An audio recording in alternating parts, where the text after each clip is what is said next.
Hello दोस्तों, मैं हूं प्रांजल। सभी का स्वागत करता हूं क्रिप्टो वेल के बिल्कुल फ्रेश वीडियो के अंदर। क्रिप्टो को लेके एक बहुत ही ज़्यादा इंपॉर्टेंट अपडेट निकल के आई आज सुबह। हालांकि मैंने ट्विटर के ऊपर, टेलीग्राम के ऊपर शेयर तो कर दी थी, लेकिन इस वीडियो के अंदर डिटेल में हम लोग बात करते हैं कि आखिरकार ये अपडेट क्या है, इसका इम्पैक्ट हम लोगों पर कैसे पड़ने वाला है। क्योंकि जितना भी पैसा आप अपने हार्डवेयर वॉलेट्स के अंदर या फिर इंटरनेशनल मार्केट या कह सकते हो एक्सचेंजेस के ऊपर रखते हो, वो कहीं ना कहीं दाव पे लग सकता है और उसके ऊपर भी अब आपको टैक्सेशन यहाँ पे देना पड़ सकता है। हालांकि इसके बाद हम लोग अल्ट कॉइन के बारे में और बाकी मार्केट अपडेट भी देखते हैं कि आज मार्केट के अंदर क्या चल रहा है और क्या स्थिति यहाँ पे बन रही है। एंड यस, रेट कट के बारे में थोड़ी बात कर लेते हैं क्योंकि वही सबसे ज़्यादा हॉट टॉपिक होने वाला है इस पूरे सितंबर मंथ के अंदर। तो चलिए चालू करते हैं आज की वीडियो को। लेकिन आपको क्या करना है, फटाफट से वीडियो को लाइक करना है, दोस्तों यहाँ पे शेयर करना है एंड चैनल को सब्सक्राइब कर लेना है ताकि आपसे कोई भी इंपॉर्टेंट अपडेट मिस आउट यहाँ पे ना हो जाए। एंड यस, मैंने बैकग्राउंड चेंज कर दिया है। तो बहुत से लोग बोल रहे थे कि फुल पत्तियाँ लगाते हैं ऑफिस बैकग्राउंड, तो ये ऑफिस है। अगर अच्छा लगे तो कमेंट बॉक्स में बता देना ताकि इसको कंटिन्यू करें या फिर ये वाला भी चेंज यहाँ पे कर दें।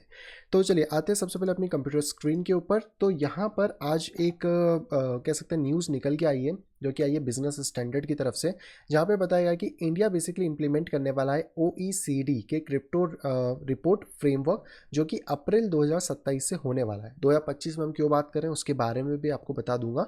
अब ये OECD है क्या एक्चुअल में, अगर देखा जाए तो ये बेसिकली आपको देखने को मिलता है कि ऐसा स्टैंडर्ड लॉ या फ्रेमवर्क जो कि ऑटोमेटिक एक्सचेंजेस की जितनी भी टैक्स इन्फॉर्मेशन होती हैं या फिर जितनी भी इन्फॉर्मेशन होती है उसको गैदर करने का काम यहाँ पे करता है। और एक इंटरनेशनल, आप इसको बॉडी की तरह समझ सकते हो, जो कहीं ना कहीं यहाँ पर रेगुलेट करती हैं सारी चीज़ों को, जहाँ पे कि एक कंट्री से दूसरी कंट्री में जो भी इंफॉर्मेशन ट्रांसफ़र करनी है रिलेटेड टू टैक्स एंड बाकी सारी चीज़ें वो भी यहाँ पे होने वाली हैं। हालांकि यहाँ पर अगर बात करें तो ये बेसिकली एक economical cooperative and development society की तरह वर्क कर रहा है, जहाँ पे कि ये CARF यानी कि crypto asset reporting framework develop कर रहे हैं, जो कि 1 अप्रैल 2027 से इंडिया में लागू हो जाएगा। जिसका मतलब ये है कि आपकी सारी की सारी इंफॉर्मेशन कि आपका पैसा कौन से इंटरनेशनल एक्सचेंज पे रखा हुआ है, कौन से वॉलेट्स में रखा है, क्या रखा है, दुनिया के किसी भी कोने में पड़ा है, वो सारा के सारा इसके अंडर यहाँ पे आ जाएगा। इसका हालांकि ट्वीट मैंने पूरा एक थ्रेड बना के ट्विटर के ऊपर डाला हुआ है और इसकी पोस्ट भी मैंने टेलीग्राम पे डाली है। तो अगर अभी तक आपने टेलीग्राम ट्विटर ज्वाइन नहीं किया है तो फटाफट ज्वाइन करके रख लो, डिस्क्रिप्शन में सारी आपको इन्फॉर्मेशन देखने को मिल जाएगी। एंड यस, ये QR कोड स्कैन करके भी आप टेलीग्राम पे डायरेक्टली जा सकते हो। ओके, तो सबसे पहले समझते हैं कि आखिरकार ये है क्या, कैसे हम लोगों को इम्प्लीमेंट करेगा, सॉरी इफेक्ट करेगा और सारी चीज़ें करने वाली हैं। जैसे मैंने बताया कि यहाँ पर ये OECD जो है ये यहाँ पे CARF यानी कि क्रिप्टो असेट रिपोर्टिंग फ्रेमवर्क को डेवलप यहाँ पे कर रहे हैं, जो कि होने वाला है 2027 से। हम अभी क्यों इसकी बात कर रहे हैं, क्योंकि अगले साल 2026 में भी एक फ्रेमवर्क आ रहा है जो कहीं ना कहीं आपके सोशल मीडिया के जितने भी यूटिलाइजेशन है सारी चीज़ें उनके ऊपर नज़र रखेगा और गवर्नमेंट को ये पावर यहाँ पे दे देगा इंडिया की कि वो आपके घर पे अगर रेड मारती है तो आपके सिस्टम्स, आपके जीमेल सबका एक्सेस बिना आपकी परमिशन के या कोर्ट की परमिशन के डायरेक्टली यहाँ पे कर सकती है। और यही चीज़ का एक और आगे का इम्प्लीमेंटेशन 2027 में जाके इस वाले फ्रेमवर्क के अंदर होने वाला है, जो कि 2026 में ही यहाँ पे साइन भी हो जाएगा। तो यहाँ पर अगर आप थोड़ा सा ध्यान से देखेंगे, मैं इसको थोड़ा नीचे करके आपको जूम करके दिखा देता हूँ। इस फ्रेमवर्क की मैंने एक एक डिटेल अपने ट्विटर के थ्रेड में शेयर करी हुई है। तो यहाँ पे मैंने आपको बताया कि ये कब होने वाला है। इसका मतलब कि अब आपके जितने भी क्रिप्टो के ट्रांजेक्शन है वो सारे के सारे रिपोर्ट होंगे यानी कि ट्रैक होने वाले हैं। अब इस रूल के अंदर होगा क्या क्या, अगर हम इसको समझें तो अगर आप कोई भी बाय करते हो, सेल करते हो, एक्सचेंज करते हो या फिर वॉलेट का मोमेंटम करते हो, ये सारी चीज़ें इसके अंदर ट्रैक होंगी। चाहे आप इंडियन एक्सचेंज से करो, इंटरनेशनल एक्सचेंज से करो, सारी चीज़ें यहाँ पे आ जाएंगी। इवन दैट जो भी आपका एक्सचेंज होने वाला है गवर्नमेंट को डेटा शेयर करना भी मैंडेटरी यहाँ पे हो जाएगा। यानी कि एक्सचेंज सिर्फ इंडियन एक्सचेंज की बात नहीं हो रही है, इंटरनेशनल एक्सचेंजेस हैं, चाहे फिर वो इनके साथ FIU कंप्लाइंट हो या फिर नहीं हो, ये रूल इन सभी को बाध्य कर देगा कि भैया आपको यहाँ पे डेटा शेयर यहाँ पे करना है। अब इसके अलावा बहुत से लोग अभी क्या करते हैं कि कुछ ऐसे एक्सचेंजेस हैं जैसे MEXC हो गया या बाकी जहाँ पे KYC नहीं है वहाँ पे अपने क्रिप्टोज रख रहे हैं। तो यहाँ पे सबसे बड़ा इंपैक्ट भी उन चीज़ों पे आएगा जहाँ पे कि क्रिप्टो की जो होल्डिंग्स हैं उसका इम्पैक्ट पड़ेगा, क्योंकि अब उनको डेटा शेयर करना ही होगा इंडिया की गवर्नमेंट के साथ में, नहीं तो फिर सीधी बात है कि वो उनको चलने यहाँ पे नहीं देंगे। ऊपर से जो भी फॉरेन एक्सचेंज है या फिर वॉलेट में आप एसेट को रखते हो उन पे भी टैक्स यहाँ पे लग जाएगा। क्यों? क्योंकि अगर लेट सपोज ये मान के चलते हैं एक एग्जांपल के तौर पे कि आपने क्या करा, 10 लाख रुपए का आईटीआर भरा और आपके किसी भी वॉलेट और फॉरेन एक्सचेंज में मिला के मान लो $1,00,000 $100K पड़े हुए हैं, जो इसकी वैल्यू हम 1 करोड़ मान लेते हैं, तो 90 लाख रुपए का जो डिफरेंस है वहाँ पे आपको अपने टैक्सेस पेनल्टीज़ को कहीं ना कहीं इंक्रीज करना पड़ेगा। तो आपको अब हर एक एक चीज़ का हिसाब यहाँ पे देना पड़ेगा। अब इंडिया बेसिकली 2026 में इसी फ्रेमवर्क को लेके MCAA यानी कि एक ग्लोबल एग्रीमेंट साइन करने जा रहा है, और ये फ्रेमवर्क वही चीज़ अलाउ करेगा कि सारी कंट्रीज अपना डेटा शेयर करेंगे क्रिप्टो के अंदर। इंडिया अमेरिका को कर सकता है, अमेरिका इंडिया को कर सकता है, इंडिया चाइना को कर सकता है, चाइना इधर उधर करेगा, जो भी चीज़ें। अब चाइना करेगा कि नहीं वो अलग बात है। तो ये सारी चीज़ें हमें यहाँ पे देखने को मिलेंगी। अब ये कैसा एक ग्लोबल सिनेरियो बन रहा है, ये वैसा ही बन रहा है जैसे कि 2015 में बैंकिंग डेटा को लेके करा गया था, जहाँ पे कि बैंक में अगर आपका पैसा किसी इंटरनेशनल बैंक में रखा हुआ है तो उसकी इन्फॉर्मेशन गवर्नमेंट यहाँ पे बिल्कुल ले सकती है, और उस कंट्री को वो इन्फॉर्मेशन देनी होगी जो भी इस एग्रीमेंट के अंदर यहाँ पे आते हैं। तो ये सारी चीज़ें होने वाली हैं। अब इसके अंदर से गवर्नमेंट को तो डेफिनेटली फ़ायदा है, क्योंकि उनको तो टैक्सेशन के बारे में, लोगों के बारे में पता पड़ेगा, लेकिन आपके लिए बहुत सारी चीज़ें यहाँ पे बढ़ जाएंगी, क्योंकि टैक्स एविजन डेफिनेटली खत्म होगा। P2P ऑफशोर की होल्डिंग को भी यहाँ पे ट्रैक किया जाएगा, और ट्रांसपेरेंसी और कंपल्सी बहुत सारी चीज़ें बढ़ेंगी। लेकिन क्योंकि गवर्नमेंट हमारी इतनी बेवकूफ़ है कि भैया 30% टैक्स लगा के बैठी हुई है, अगर उसको कम नहीं करेगी तो लोग कहाँ जाएंगे। ऑब्वियसली बात है कि हर कोई इतना ज़्यादा टैक्स अफोर्ड नहीं कर सकता, और एक लिमिट के बाद अगर आप लगाते हो तो प्रॉब्लम नहीं है। जैसे कि इंडिया के अंदर भी income tax I think 1 crore 5 crore के ऊपर ही सबसे ज़्यादा लगता है, लेकिन उससे नीचे कम लगता है। पर वो चीज़ें यहाँ पे नहीं है, जो कि इनको वैसे भी समझ यहाँ पे नहीं आ रही हैं। तो सिंपल सी बात यही हो गई कि क्रिप्टो अब एनोनिमस नहीं रह जाएगा, सारा की सारा रेगुलेशन फ्रेमवर्क के अंदर आ जाएगा, सारी डीलिंग्स और ये सब चीज़ें होने लगेंगी। और कहीं ना कहीं 2027 के बाद से जो क्रिप्टो का पूरा सिनेरियो है वो यहाँ पे थोड़ा सा डिफरेंट होने वाला है। तो ये जो पूरी की पूरी रिपोर्ट आई है, ये कहीं ना कहीं आपको एक तरीके से अवोक करने के लिए कि भाई अगर आपका पैसा बाहर पड़ा है या फिर कुछ भी है, तो अब टाइम आ गया है कि उसको घर वापसी लाया जाए। हालांकि घर वापसी लाने में भी क्योंकि हेडक है, क्योंकि कल जो मैंने आपको रिपोर्ट बताई थी कि इंडियन एक्सचेंजेस आपके पैसे को यूज़ कर रहे हैं, तो वहाँ भी अलग हेडक है। तो मेरे लिए सबसे बेस्ट ऑप्शन यही होता है कि आप अपने लिए एक हार्डवेयर वॉलेट यूज़ करो। That's a very good option, जिसके बारे में मैंने कल की वीडियो में बताया था। बट अगर आप फिर भी जानना चाहते हो तो आप कुछ मत करो, आप इथरबिट पे चले जाओ, मेरी जो स्टोर है वहाँ से आके अपने लिए हार्डवेयर वॉलेट ले सकते हो। इसके अंदर आप सिक्योर तरीके से अपने लिए वॉलेट्स को यहाँ पे ले पाओगे, अपने फंड को यहाँ पे रख पाओगे। और रही बात ट्रेडिंग की, तो डेक्सेस के ऊपर कर लो, वो ज़्यादा बेटर है। आप एक सॉफ्टवेयर वॉलेट में थोड़ा सा फंड ट्रांसफर करके वहाँ पे अपनी ट्रेडिंग कर सकते हो, जिससे कि आपको कहीं ना कहीं ये जो सिक्योरिटी है, आपको जितने भी ये टैक्स इम्प्लीमेंटेशन है, हेडक है, इन सबसे दूर ही हो जाएगी, और आप कहीं ना कहीं स्ट्रेट फॉरवर्ड वे में अपना काम कर सकते हो, और अपने जितनी भी चीज़ें हैं, जितने भी कंप्लाइंसेस हैं, उनको फॉलो करके यहाँ पे चल सकते हैं। तो आप लोग बताओ कि इस न्यूज़ से आपको क्या लगता है कि क्या क्या चीज़ें होंगी। हालांकि एक बड़ा कदम है जहाँ पे कि रेगुलेशन होगा, और आगे चल के हो सकता है टैक्सेशन भी थोड़ा बहुत कम हो जाए, बट कहना थोड़ा सा डिफिकल्ट है। तो लेट्स सी कि क्या चीज़ें यहाँ पे होती हैं। अब इसके अलावा बात कर लेते हैं मार्केट के बारे में। तो बिटकॉइन के अंदर कुछ ज़्यादा अपडेट अभी हुआ नहीं है। कल से मार्केट ने डेफिनेटली थोड़ा सा बाउंस बैक दिखाने की कोशिश करी है बिटकॉइन के अंदर, लेकिन आप स्टिल देखोगे तो मार्केट इतना ज़्यादा बाउंस बैक नहीं दे पाया। जो जोन हमने बात करी थी उसी जोन के अंदर अभी बिटकॉइन यहाँ पे ट्रेड हो रहा है, और जब तक इसमें कोई भी क्रॉस ओवर या कोई भी हमें कंफर्मेशन नहीं मिलता, एटलीस्ट मैंने आपको जो बताया था कि 1,14,000 का लेवल जब तक क्लियर नहीं होता तब तक हम बिटकॉइन पे बुलिश नहीं होंगे। क्योंकि स्टिल अगर प्राइस यहाँ आके रिजेक्शन कर दे तो this is a very bad thing जो कि बिटकॉइन के लिए हो सकती है। हालांकि अभी नहीं हुई है, टाइम लगेगा, हफ्ता 2 हफ्ते के अंदर समझ आएगा। लेकिन आप शॉर्ट टर्म में देख रहे हो तो शॉर्ट टर्म में बुलिशनेस है, आप उसके हिसाब से काम कर लो। लेकिन ये चीज़ ध्यान रखना कि जब तक मार्केट इस लेवल को ब्रेक नहीं करता है तब तक थोड़ी सी दिक्कत बिटकॉइन के अंदर यहाँ पे होने वाली है। हालांकि रेट कट के बारे में अगर हम बात करें तो आज ही मुझे चार्ट मिला था, इसलिए मैंने डाल दिया। ये 17 सितंबर के बाद का प्रोबेबिलिटी टारगेट हम लोग देख रहे हैं, जहाँ पे 89.7% तक अब वैल्यूशन आ गया, जहाँ पे ये माना जा रहा है कि लगभग 4.25 से लेके 4.5% का जो कट है वो यहाँ पे आ सकता है।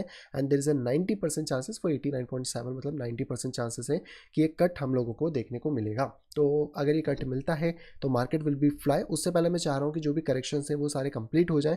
आज 2 तारीख हो गई है, 17 तारीख या 16 तारीख आने में अब टाइम ज़्यादा रहा नहीं है, 15 दिन के आसपास का और समय हम मान लेते हैं।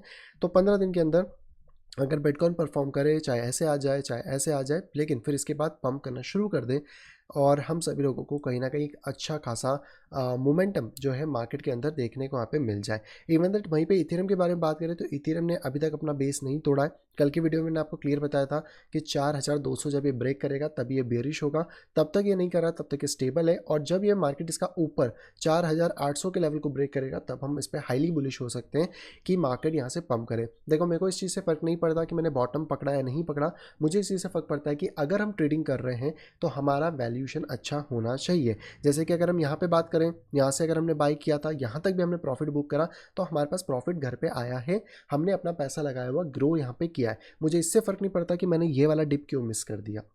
तो अगर आप ट्रेडिंग कर रहे हो तो ट्रेडिंग को ट्रेडिंग के हिसाब से करो और बाकी सब चीज़ों को उसी वे में देखो। हालांकि मेरा प्लान इथेरियम में अभी भी कोई बहुत ज़्यादा चेंज नहीं हुआ है, मैं स्टिल वही सिमिलर चीज़ के ऊपर देख रहा हूँ जहाँ पे कि मार्केट है। अगर डिप ले लेता है तो यहाँ पे कुछ रिट्रेसमेंट्स हो सकते हैं जहाँ पे कि मार्केट जाए और फिर इसको ब्रेक करके एक नए ऑल टाइम हाई को सेट यहाँ पे कर सकता है। तो ये कुछ चीज़ें हैं जो कि आप इथेरियम में देख सकते हो। और इथेरियम पे मैं हाईली बुलिश ज़्यादा हूँ क्योंकि इथेरियम ने जो 4 साल का अपना ट्रायंगल बनाया है उसको अभी यहाँ पे तोड़ा है। अगर आप ध्यान से देखोगे इस वाले डेटा को, अगर मैं हाइड भी कर दूँ फिलहाल में, ओके, तो आप यहाँ पे ये चीज़ क्लियर देख पाओगे कि ये जो इसने डॉटेड वाला जो ट्रायंगल यहाँ पे फॉर्म किया है, ये पूरा की पूरा ये एक 4 साल का इसका वनवास है। अब जाके इसने कहीं ना कहीं इसको ब्रेक किया है, यहाँ पर अब ये होल्ड कर रहा है। थोड़ा बहुत अगर डाउन आता है, सपोर्ट क्रिएट करता है या थोड़ा अंदर भी आता है तो भी मुझे उससे कोई दिक्कत नहीं है, क्योंकि मार्केट के पास यहाँ पे भयंकर सपोर्ट है जो कि हमें 3500 के आसपास देखने को मिलेगा। यानी कि यहाँ से बाउंस बैक देने का 7300 का टारगेट हम ईजिली अचीव करता हुआ यहाँ पे देख सकते हैं। और बाकी फिर इस साइकिल में तो मेरी एक्सपेक्टेशन है कि कम से कम 11 से 15,000 एक मिनिमम टारगेट हो सकता है जो कि मार्केट जाए। और अगर मैक्सिमम मार्केट जाता है तो 20 से 21,000 डॉलर तक इस साइकिल में यह अप्रोच यहाँ पे कर सकता है।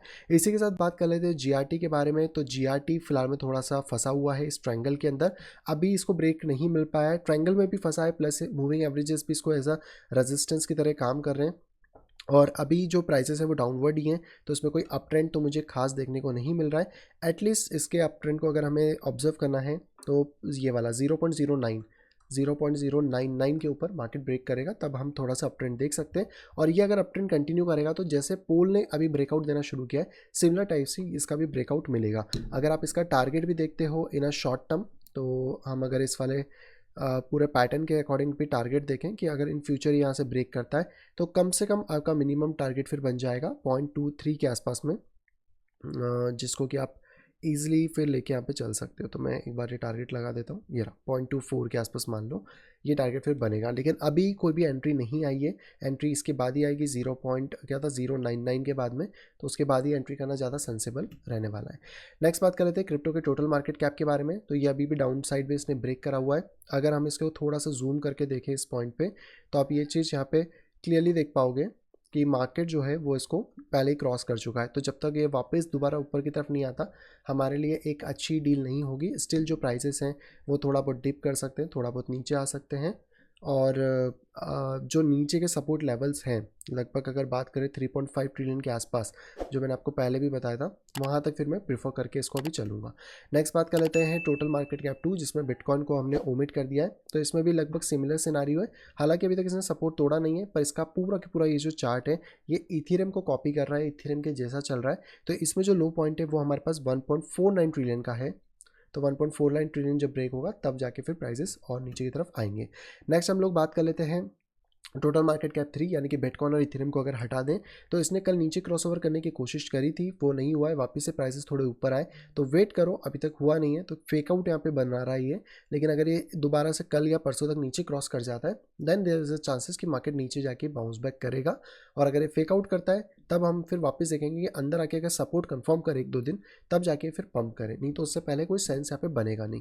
एंड इसके अलावा बात कर लेते हैं हम लोग टॉप 10 क्रिप्टो को अगर हटा दें, तो इसने नीचे की तरफ क्रॉसओवर दिया हुआ है। अब क्योंकि साइडवेज ज़्यादा हो रहा है तो यहाँ पे डिसीजन लेना थोड़ा टफ हो जाता है। एंड सपोर्ट भी अच्छा है, तो ज़्यादा अभी मैं इस चीज़ के ऊपर नहीं देखूंगा, थोड़ा 1-2 दिन और ऑब्जर्व करते हैं, उसके बाद देखते हैं क्या होगा।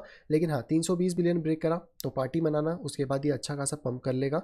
लेकिन 320 अभी स्टिल एज अ रेजिस्टेंस यहाँ पे काम करने वाला है। तो ये कुछ चीज़ें जो कि आप देख सकते हैं। इसके अलावा बात कर लेते हैं डीफाई मार्केट के बारे में। तो डीफाई मार्केट भी इतना कुछ खास नहीं चल रहा है, सिमिलर रेंज के अंदर फंसा हुआ है जो मैंने आपको बताई थी। और अभी के अगर करंट प्राइसेस को हम देखने की कोशिश करें इस जोन पे यहाँ पर, तो नीचे की तरफ क्रॉस किया लगभग वैसे ही जैसे अल्टकॉइन का हाल चल रहा है, वही सेम चीज़ें हैं। नेक्स्ट अब बात करते हैं सीएमई गैप के बारे में। तो अभी तो कोई सीएमई गैप देखने को नहीं मिल रही है, अब जो भी बनेगी उसके मैं आपको अपडेट कर दूंगा। इसके बाद बात कर लेते हैं बिटकॉइन की डोमिनेंस। तो बिटकॉइन की डोमिनेंस स्टिल नीचे है, हालांकि बहुत ज़्यादा डीप नहीं लिया है। और जो रिकवरी के बारे में बात कर रहा था वो यहाँ पे करने की कोशिश कर रही है। तो अगर ये मार्केट ऊपर आता है तो ये रिकवर कर जाएगा, नहीं तो फिर नीचे की तरफ निकल सकता है।